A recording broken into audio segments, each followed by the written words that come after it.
लैंगिक शोषणाच्या तिसऱ्या गुन्ह्यात भोंदू अशोक खरातला आज पुन्हा कोर्टात हजर करणार। एसआयटी पुन्हा मागणार खरातची पोलीस कोठडी। खरातच्या कार्यालयातून महत्त्वाचे पुरावे एसआयटीच्या हाती।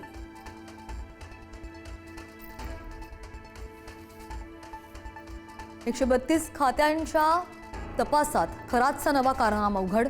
स्पेशल 26 सिनेमाचा फंडा वापरत आर्थिक फसवणूक। भक्तांनाच बनवायचा बनावट इन्कम टॅक्स अधिकारी।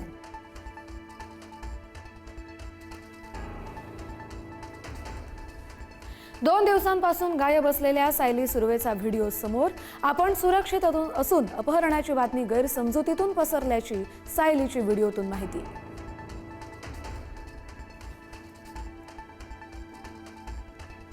लव जिहाद प्रकरणातील सायली सुर्वेच्या नवऱ्याला अटक। आतिफ तासे पालघर पोलिसांच्या ताब्यात। आतिफवर लव जिहाद आणि कौटुंबिक हिंसाचाराचे आरोप।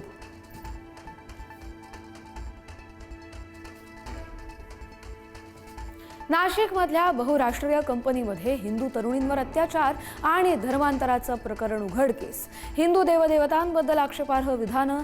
आरोपी दानिश शेख, तौसिफ अत्तार, रजा मेमन, शफी शेखला अटक तर 2 आरोपी फरार।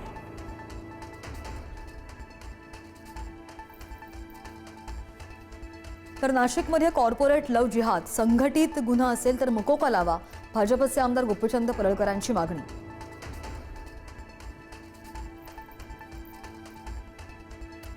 बारामती पोटनिवडणुकीसाठी अर्ज मागे घेण्याचा आजचा शेवटचा दिवस। सुनेत्रा पवार यांचा पुन्हा एकदा हर्षवर्धन सपकाळ यांना फोन। अर्ज मागे घेण्याची मागणी, काँग्रेसच्या भूमिकेकडे लक्ष।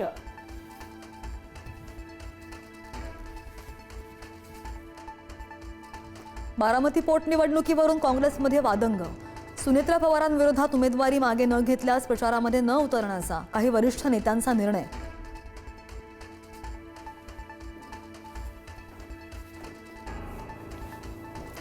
पुणे शहरात 15% पाणी कपात करण्याचे निर्देश। जलसंपदा विभागाचे पुणे महापालिकेला निर्देश। खडकवासलातील पाणी 1 जुलैपर्यंत पुरवण्यासाठी नियोजन करण्याच्या सूचना।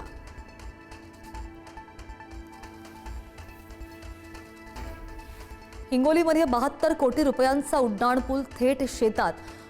पुढील मार्गच बंद झाल्यानं वाहतूकच नाही। हिंगोलीमधील 72 कोटींचा पूल शोभेची वस्तू आहे का, सवाल उपस्थित।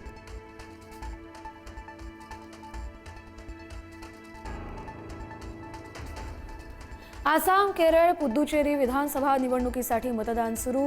केंद्रीय निवडणूक आयोगाकडून मतदानाची जोरदार तयारी। सकाळपासूनच मतदानासाठी रांगा। संध्याकाळी 4:30 पर्यंत बजावता येणार मतदानाचा हक्क।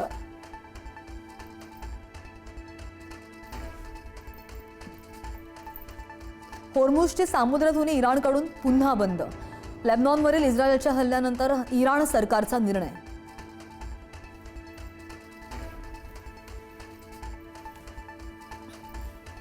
इस्रायलच्या बेरूतवरील हल्ल्यानं लेबनॉन हादरलं। 89 जणांचा मृत्यू तर 700 नागरिक जखमी। इस्रायल आणि लेबनॉनमधील संघर्ष आता अधिक रक्तरंजित वळणावर।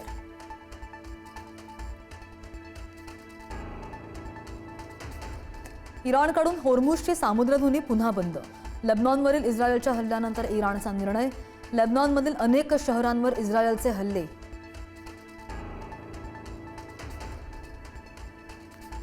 युक्रेनने पहिल्यांदाच ड्रोनच्या सहाय्यानं उडवला पूल। ब्रिटिश मॅलॉय ड्रोनचा वापर करून रशियाला दिला मोठा धक्का।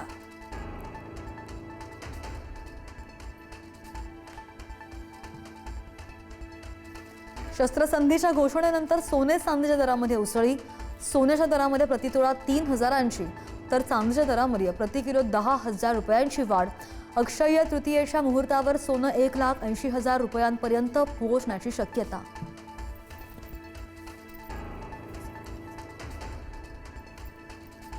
आर्टेमिस 2चा पराक्रम। चंद्राच्या अंधाऱ्या भागाचं पहिलं दर्शन आणि दुर्मिळ सूर्यग्रहण टिपलं। अवकाशातून दिसणारं एक दुर्मिळ सूर्यग्रहण कॅमेऱ्यात कैद।